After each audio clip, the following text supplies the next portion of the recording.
the cheap guy.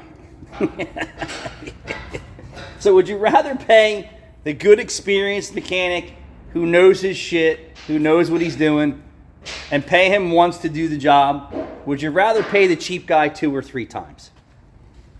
Let's answer that question. All right. So one of the most important things that I teach my guys here is that I want you to check every part you install. Whatever you take off, stare and compare.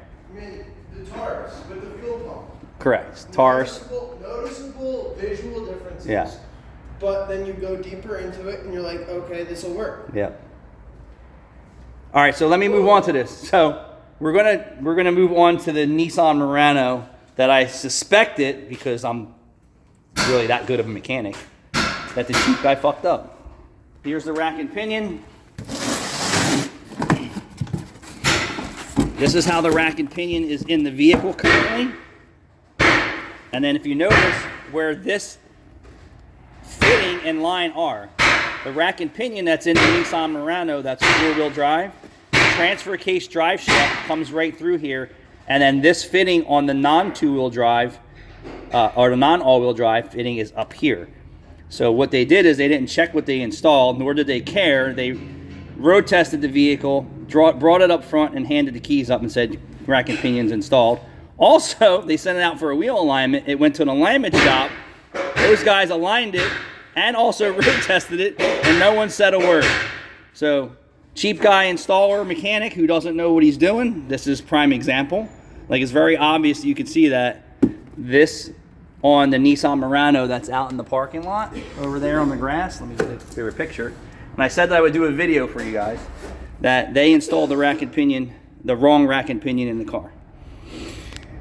And you could have just paid the good guy one time to do the job, but you want to pay the cheap guy and then keep giving the cheap guy work. Now the cheap guy's going to cost you for rack and pinion job has to be redone, and the alignment has to be redone again. Now how stupid is that? So right here, this piece on the rack and pinion that's currently in the car is casted in the top of the rack and pinion that's in there, and the transfer case output shaft on acceleration just ground away this fitting to almost nothing. I hate when I say it, Rachel, that I'm right. And it's not very often that I'm wrong. How many times have I told you I was wrong?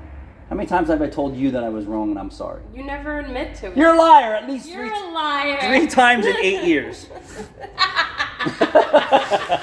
Probably how many times you said it. I have. Sometimes it takes me a minute to say, yeah, I effed up, Rachel, I'm sorry. But how often am I ever wrong about a car? Not very often. No. And you're allowed to be. You know how many doctors have checked out the lovely Rachel and were wrong and charged her insurance company, had to go back and back and back? We're no different. You know, the higher you get up on the food chain with us, the more skill that you get and experience. But Rachel can tell you, none of her doctors ever gave her any money back for being wrong. Oh, I was gaslighted for 10 years. My point is, we're no different. We're automotive engineer doctors. Yeah. You know, automotive vehicle doctors. And people don't feel that a diagnosis charge is worthy. Do you tell your doctor that when you go there, when they check you out and they're wrong and you're still sick and you need another script and you need to go here and this and that? No, you just keep shelling out the money. Anyway,